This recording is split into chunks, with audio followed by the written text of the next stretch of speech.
ಮನೆ ಇಬ್ಬಾಗಾಗಿದೆ, ಮನಸ್ಸು ಚೂರಾಗಿದೆ. ಅಲ್ಲಿ ಬಂದು ನಾನು ಯಾರಿಗೆ ಸಪೋರ್ಟ್ ಮಾಡಲಿ?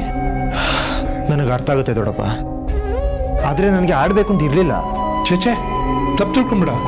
ನೀನು ಟೀಮ್ ಕಟ್ದೆ ಅಂತ ನಾನೇನು ಹೇಳ್ತಿಲ್ಲ ಕಣ. ನೀನು ಆಡೋದು ನಿನ್ನ ಹಕ್ಕು, ಅವನಾಡೋದು ಅವನ ಹಕ್ಕು. ಇಬ್ರು ಜೊತೆಯಾಗಿ ಆಡಿದ್ರೆ ಅದ್ರ ಕಥೆನೇ ಬೇರೆ ಆಗ್ತಿತ್ತು. ಗೊತ್ತು ದೊಡ್ಡಪ್ಪ, ನಾನು ತಯಾರಾಗೇ ಇದ್ದೆ. ನೀನು ತಪ್ಪು ಮಾಡ್ತೀನಿ ಅಂತ ನಾನು ಹೇಳ್ತಾ ಇಲ್ಲ. ಏನಾಗಬೇಕು ಅದು ಆಗಲೇಬೇಕು. ಇದರಿಂದ ದತ್ತನೂ ಒಂದು ಪಾಠ ಕಲಿಬೋದಲ್ಲ, ಅಥವಾ ಅವನ ಬಗ್ಗೆ ನಮಗೆ ಗೊತ್ತಿಲ್ದಿರೋದು ಅವನಿಂದನೇ ತಿಳಿಬೋದಲ್ವಾ? ನೋಡೋಣ, ಕಾಲನೇ ಎಲ್ಲನೂ ನಿರ್ಧರಿಸುತ್ತೆ. ಆದರೆ ಅಪ್ಪ ಮ್ಯಾಚ್ ಕಡೆ ತಲೆನೇ ಹಾಕಿಲ್ಲಲ್ಲ.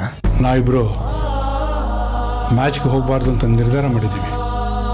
ತಪ್ಪು ಮಾಡ್ತಾ ಇದ್ದೀನಿ ಅಂತ ಅನಿಸ್ತಾ ಇದೆ ದೊಡ್ಡಪ್ಪ. ಹಾಗೆ ಅನ್ಕೋಬೇಡ, ಕಾದು ನೋಡೋಣ. ನಾಳೆ ಒಳ್ಳೇದು ಆಗ್ಬೋದಲ್ವಾ?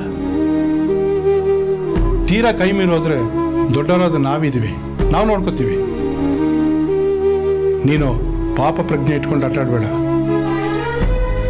ನಿನ್ನಾಟ ನೀನಾಡೋ, ಅವನಾಟ ಅವನಾಡ್ಲಿ. ಮಿಕ್ಕಿದ್ದೆಲ್ಲ ದೇವ್ರಿಗೆ ಬಿಟ್ಬಿಡು.